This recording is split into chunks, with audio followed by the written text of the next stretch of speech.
Through Salix Finance, the Carbon Trust set up Salix Finance specifically to overcome the finance barrier to public sector bodies getting on with energy efficiency projects.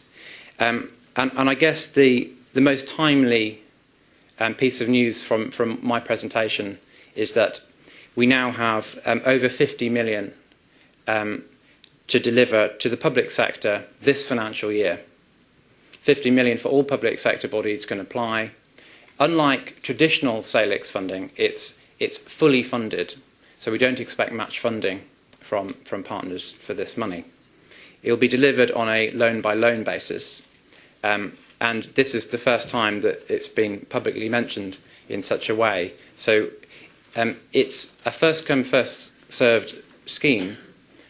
More on it in my last slide.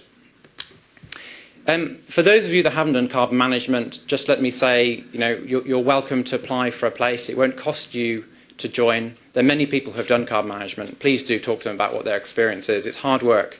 We basically work with organisations to help them mobilise the right teams, get the programme governance right for how you'll get carbon into the heart of what your organisation does, to help you measure your baseline, to help you identify the opportunities and develop a plan. What we need from you is somebody to give 2 days a week to help us genuinely partner with you. We then give technical and change expertise to help you along the journey, to facilitate you over the period of a year in setting a target that is robust and achievable for you. If carbon management appeals to you and you haven't done it, I would say probably talk to the many people in this room who have done it and ask them what did they think. And it's hard work, but it really is worth it. Please do let us know.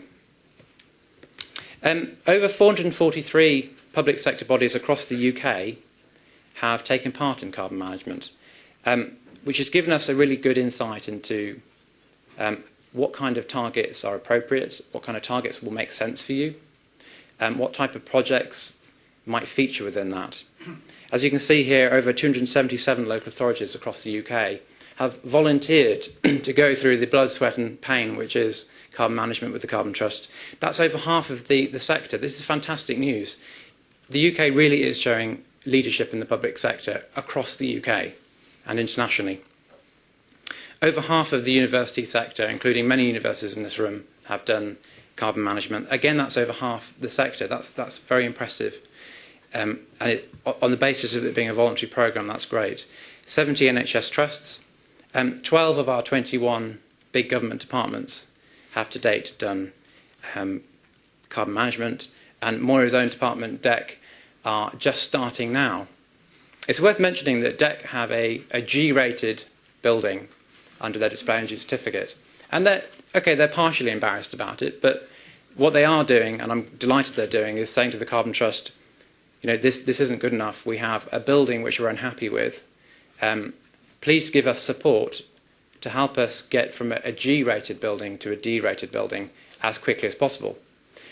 The benefits really are that we're going to set a precedent here for how you can do that. If you have a building which comes with all of the red tape around what you can and can't change, it's not easy to upgrade your results. We have a report which we've delivered for DEC about their DEC, which will basically show them how they can do it should they find the money is available. And obviously this will be a very exciting case study, which I'm very keen to push. And the department obviously want the rest of the public sector that have similar estate to follow suit. So I'm hoping we'll have something exciting there that people can engage with.